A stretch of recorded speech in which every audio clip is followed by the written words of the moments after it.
ñu daal di dàmbalee waxtaan bi jëmale ko ci affaire 6 milliards yi nga xamante ne ñu ngi naan Macky Sall pointé le parquet financier activé un dossier bi nga xamante ne dañ naan entre avril 2018 entre 2000 ak avril 2024 un cabinet français bu Razaref de le bar a perçu un total de 6 milliards 736 millions 215 600 061 000 francs directement virés à un compte de la France, fait notable dernier.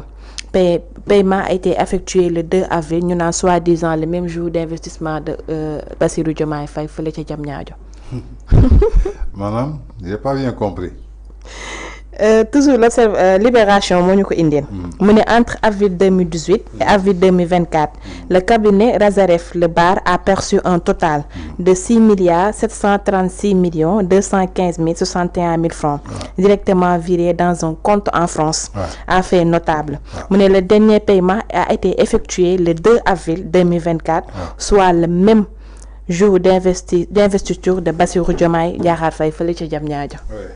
Oui, mais ça veut dire que xam nga Sénégalais aussi il faut que ki bind lii la wax paiement. lan mooy paiement fay. léegi nit ko fay léegi nag nga mën a toppee pour épingler ko. ça il faut que les Sénégalais se posent la question. un virement la ñu effectué wu. virement bi lan la doon dafa am lu ñu fay lan la ñu fay benn cabinet. donc nañu xool cabinet boobu ban liggéey la doon def pour ñu virer ko. mais depuis un certain moment il y a un acharnement boo xamante ne dañ ko nemmeeku sur Macky Sall. parce que comme j'avais dit que dañu nekk en face un régime boo xamante ni benn système la ñu utilisé woon mooy manipulation ak diabolisation. jëmale ko ci le président de la République Macky Sall bi fi nekkoon. par rapport ak incompétence am par rapport ak ay dérives yoo xamante ni mi ngi ko doon def ak ay crimes financiers moo tax tey Sénégal doxut tey loolu moo permettre je crois que jeunesse bi topp nouveau régime bi jox ko bopp ndaxte am na ñoo xamante ni seen loxo jotul woon seen ginnaaw. am na ñoo xamante ni dañ doon jàng pare du ñu am liggéey. am na ñoo xamante ni bëggoon nañu am condition de vie yu gën a mëcc lool. ci biir loolu tey ñu accéder au pouvoir ñoom bi ñu accéder au pouvoir gis nañu que tey jii liñ leen dénkee woon réew mi dafa mel ni mënuñu ci dara lajj nañu léegi ban argument la ñu am. pour dëggal lañ doon wax démb. lañ doon wax démb. moo tax ñuy continuer toujours dans la manipulation. dama dégg barki démb Ahmed Ndoye wax lu am solo. manipulation moo gën a métti ci àdduna. xam nga tey yow balaa ngay jël benn kàddu pour manipuler ay nit. est-ce que mënoo jaar par voie normale wax nit ki dëgg. parce que nit ki soo ko bëggee manipuler di ko wax fenn. maanaam yaa ngi jël dëgg bi di xool noo koy scénariser noo koy tegalee noo koy defalee benn affaire ba nga xamante ni tey ki nga koy wax dafay jàpp ni que fenn bi nga koy wax dëgg la. léegi loolu day métti ci yow. parce que soo xasee ba scénariser benn manipulation teg ko képp ku yëngatu rek da ngay daw taxaw ci buntu bi da ngay foog ni dafay dajji sa fen. moo tax tey di wax dëgg moo gën a yomb tey jii di manipuler donc je crois que tey jii Macky Sall a été épinglé. Comment on peut épingler un ancien président? Pour une somme de 6 milliards. Non, ça dit comment on peut épingler un ancien président qui est président de la République de l'Europe. Am tay ben caisse noire bo xamanteni suñ ko xayma tollu na ci 11 ou bien 17 milliards. Bo xamanteni mom moko momol bopam su ko nexé tal ko su ko nexé def ko liko neex. Tay naka lañu mëna épingler un ancien président. Néna len Sénégal dafa am lo xamanteni dafa nek ci code de procédure pénale. Dañu am code pénal am code de procédure pénale. Code de procédure pénale bu Sénégal. Amul fenn foo xamante ne dafa bind ni que mën nga toppee un ancien président li tudd ci détournement de deniers publics. lenn rek nga ko mën a toppee maanaam mooy haute trahison. Haute trahison boobu naka lañ ko définir suñu code de procédure pénale définir ko. Haute trahison boobu. définir ñu ko de dañu ne daal haute trahison nga mën a toppee le président de la République mais kañ ngay xam ne que président bi def na haute trahison. suñu code de procédure pénale définirul loolu. kon tey ñi bëgg naan dañuy toppee Macky Sall haute trahison. ci lan la ñuy sukkandiku ba ñu ne dafa def haute trahison. tey ñu naan dañ koy toppee détournement de deniers publics suñu code de procédure pénale newul ni que détournement des deniers publics mën nañ ko toppee un président de la République parce que tey moo yoroon lépp tey je crois que li ngay wax tey jii suñu xëyee ñu ne dañ ko épingler. fan la ñuy njëkkee ci première manipulation. Macky Sall dinañ ko extrader. dinañu extrader Macky Sall Maroc indi ko Sénégal. alors que ça concernait benn information bu soxal ni que benn article boo xamante dañ ko doon ratifié depuis 2004. muy képp kuy prisonnier bu nekkoon Maroc. tey jii ñu condamné la définitivement ngay sénégalais dañuy signé benn convention boo xamante ni mën nañ la permettre nga ñëw purger sa peine. fii ci Sénégal fii nga dëkk. xëy na loolu la ñu bëggoon yóbbu assemblée générale pour voter ji ko. ñu jël turu Macky Sall dugal ko ci. suba dañ koy yóbbu est-ce que Macky Sall dafa bokk ci ñu condamné au Maroc. Macky Sall mi ngi doxi soxla. boobu jàllul. ñu ñëwaat ñu ne Macky Sall expulsé du Maroc. loi wu Maroc dàq nañ ko léegi Maroc lu tax ñu dàq Macky Sall. relation yi Macky Sall am avec le roi de Mohamed VI. amu ko avec l'actuel régime. oui amu ko avec l'actuel régime léegi ñu commencé véhiculer message boobu doxut ñu génnee beneen ñu ne Macky Sall dem na Côte d'Ivoire. oui mais léegi Côte d'Ivoire moo koy def barki démb ma dégg ñu ne encore seen beneen influenceur. oui ne Macky Sall dem na wuti asile Belgique. refusé nañ ko asile bi. c'est-à-dire qu'ils sont toujours dans la manipulation. léegi ñoom pour seen ay fen bañ a feeñ moo tax toujours dañuy nekk ci buntu réseaux sociaux yi di inventer di créer pour diaboliser le président de la République Macky Sall de ce fait que ragal nañu Macky Sall dellusiwaat. te su dellusiwaatee tey jii dafay jox sénégalais yi raison jëmale ko ci ñoom lu ñu doon yëkkati moo tax ñu yëkkati benn épinglé boo xamante ne 6 milliards. mais man dama bëgg ñu wax ma tey épinglé bi ci lan la d'après su ma sukkandikoo lan laa gis. les paiements effectués sous Macky Sall en faveur du cabinet de l'avocat français. Benoît Lebar. cofondateur du cabinet Lazaref. Lebar suscite intérêt du parquet financier et de l'agent judiciaire de l'État, suscite l'intérêt.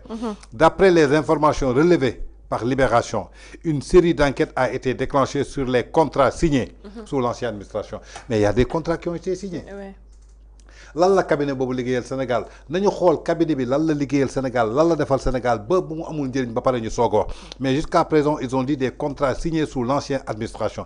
c'est-à-dire que ce que je dis mooy Pastef ils sont dans l'art de manipuler démb dama toog am benn kaayaan boo xamante ni mi ngi bokk ci ñoom nekk ci seen cadre. mu yónnee ma benn audio. nee na ma saa waay benn contrat Mame Gor Diazaka lañ ma yónnee dafa signé woon convention ak port nee na may naa la loolu nga xëddee ko pour moom loolu c'est gravissime.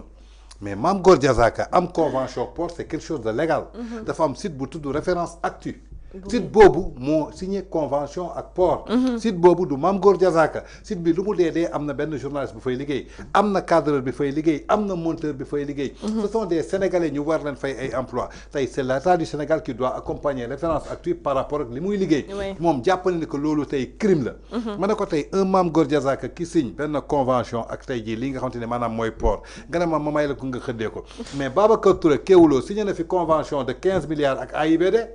pourquoi mayewul boobu et pourtant ci Pastef la bokk Babacar Touré bu Kewoulo signé na convention de 15 millions ak Abdoulaye Doura Baldé bu Lonase et pourtant Pastef la bokk pourquoi mayewul xëdd boobu tey TFM li ñu signé ci ay convention ëpp na ay centaines de millions tey 2STV li ñu signé ci ay convention ëpp na ay centaines de millions tey Sénégal 7 li mu signé ci convention ëpp na ay centaines de millions donc pourquoi Mame Gor Diazaka signé na benn convention pour yónnee nañ ma ko ak pourquoi ñuy jël convention Mame Gor Diazaka bi nga xamante ni tey jii port lañ ko signé woon muy ci régime mu Macky Sall tey jii fayuñu ko sax xaalis boobu parce que résilié nañu convention yi moom bërki démb wax na ko Waly Diouf Bodian bi mu xëyee ne na waaw su ngeen gisee yenn presse bi di bind yenn chiffre ANDS yi parce que dañuy résilier seen ay convention mais c'est tout à fait normal tey waxuma la ñoom résilier nañu ay convention yi mais tey ñoom am nañu ay convention ak ay nit am na tey ñu leen nekkal primature am na seen ay influenceurs am na ñoo xamante ne ñoo leen nekkal ci TikTok bi et pourtant ñi ngi signé ak ñoom convention donc mooy li may wax rek ils sont dans l'art de manipuler les Sénégalais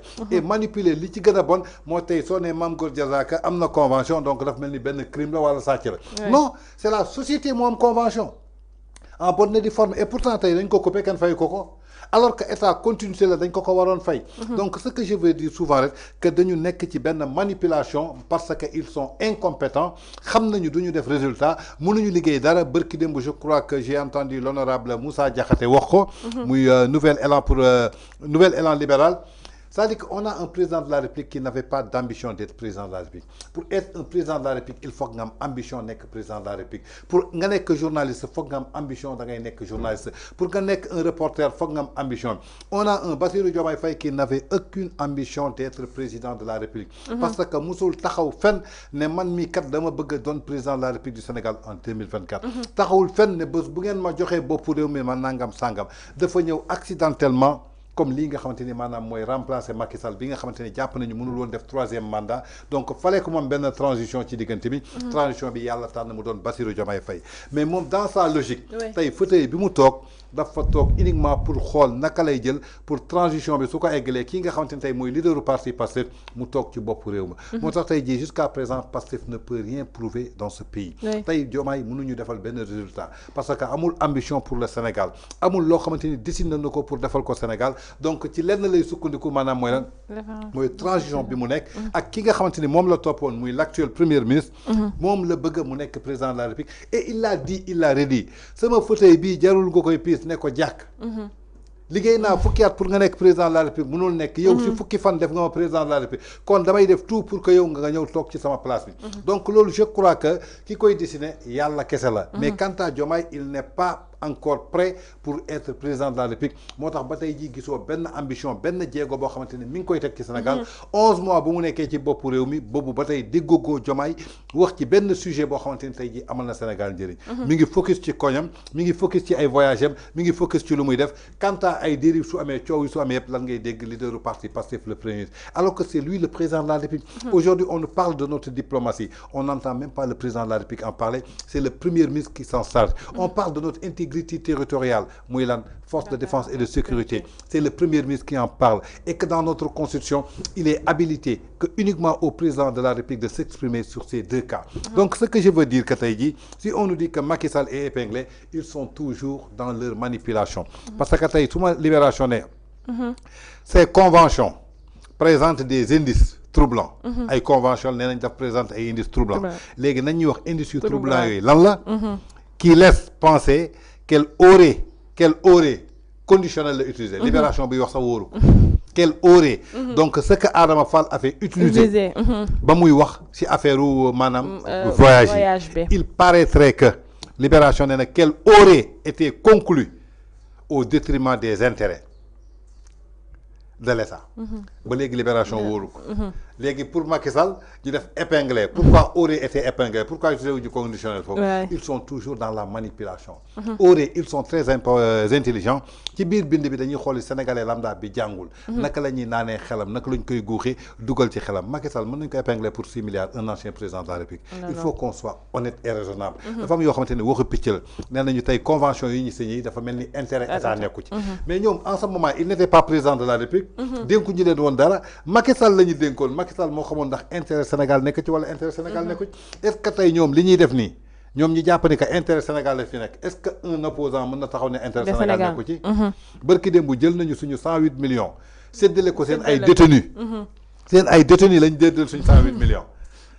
alors que ñoom ñoo ko def man jàpp naa ni que 108 millions yooyu ñu dee ñu séddale intérêt Sénégal nekku ci opposition bi est-ce que jàpp ñu intérêt Sénégal nekku ci est-ce que tey mën nañ jàpp ni que ñoom aussi mën nañ leen jàppee dañ leen di épingler avec 108 millions donc ce qui veut dire que avec Macky Sall ce sont des choses qui ne sont pas fondées moo tax ma ne parfois su ñuy lire dañuy décortiquer bu baax ba tey dañuy des ci libération des ci contexte bi ba tey ne ces conditions présentent des indices troublants et laissent penser qu'elle aurait été conclue au détriment des intérêts de l'État nee na c'est dans ce contexte que le parquet financier s'intéresse notamment aux paiements effectués au cabinet Lazareff ñoom jàpp nañu intérêt bi nekku ci contexte boobu de contexte bu légère boobu ñu tudd turu Macky Sall ci le parquet financier intéressé wu notamment pour jëm que ci li nga xam te ne mooy li ñuy versé cabinet Lazareff mu ne ko spécialisé dans les procédures arbitrales contentieux commerciaux internationaux est-ce que xam nañ yan contentieux le Sénégal amoon ak ay nit il n'était pas en ce moment président il n'avait pas le régime donc la seule personne qui peut s'expliquer mooy les gens qui étaient au pouvoir jamono jooju ñi ñëw ci ne nañ dans la procédure arbitrale des contentieux commerciaux internationaux l'agent judiciaire de l'État considérant que ces transactions pourraient être liées à des faits présumés déglu de l'agent judiciaire de l'État considérant dafa yaakaar agent judiciaire de l'État dafa yaakaar que transaction paiement yi pourrait être lié ba léegi conditionnel wóoru ko mën na lié ak li nga xam te ne mooy blanchiment de capitaux boobu ba tey ñi ngi naan sàcc génneewu ñu kenn ku ñu sàcc ñi ngi naan malversation IGE génneewul OFNAC génneewul topp ñu kenn léegi génn nañ ci sàcc boobu léegi blanchiment de capitaux Farba Ngom lu ñu indi blanchiment de capitaux Tahirou Sarr lu ñu indi blanchiment de capitaux fii ñu indi blanchiment de capitaux je crois que ce sont des choses yoo xamante ni ils sont toujours dans la manipulation ba tey damay sukkandiku de ci libération entre avril 2018 et avril 2024 le cabinet Lazareff a perçu un total de 6 milliards 736 millions 215 061 francs directement virés dans un compte en France 2018 mooy ci premier mandat Macky Sall deuxième mandat bi mi ngi ko commencé 2019. donc c'est quelque chose boo xamante ni cabinet bi mi ngi ko doon liggéey ak Sénégal. tey ñoom ñi ngi liggéey ak JP Morgan ci ay eurobond ce nouveau régime de Bassirou Diomaye Faye yow xam nga lan la ñuy liggéey ak JP Morgan. xam nga lan la ñu fay JP Morgan. xam nga tey su ñu demee contentieux lan la ñuy fay JP Morgan. est-ce que tey seen premier eurobond 450 milliards xam nga ñaata commission la ñu fay JP Morgan. est-ce que suba tey su ñu defee virement boobu est-ce que loolu c'est quelque chose de suspect. donc ce qui veut dire que ils sont toujours dans la manipulation. on peut tout dire mais sauf épingler le président de la République Macky Sall. moo tax ma ne souvent su ñuy wax dañuy wax ak ñi nga xamante ne xëy na jànguñu. tey jii ce sont des manipulateurs dañuy yónni seen ay chroniqueurs xool seen ay sites jël benn titre boo xamante ni suñ ko defee da ngay jàpp ni que. Le président Macky Sall épinglé. Mais c'est quelque chose boo xamante ne xel nangu ko. Dans la vie il faut être toujours logique. ba tey dañuy desandi rek ci li libération bi xam nga suñu ñëwee ñu ne la fii luñ la wax directement viré vers un compte en France mais si le cabinet est en France compte am fan lañ koy viré France lañ koy viré normalement kon jeex na. tey jii Sénégal suñ ko waree viré compte xaalisam fu ñu koy viré du Sénégal kon jeex na. suñu ñëwee ñu ne. Fait notable, le dernier paiement a été effectué le 2 avril 2024. Coïncidant avec le jour de prestation de serment de Bassirou Diomaye Faye, muy beneen système de manipulation. Pour wax leen ni que li nga commencé en 2018 la commencé. ñu koy fay mais dernier virement bi su coïncider avec le 2 avril mais le 2 avril lay dugg. jusqu'au 2 avril ba Macky Sall di jox Diomaye caabi su ko neexoon mu signé décret nommé ku ko neex.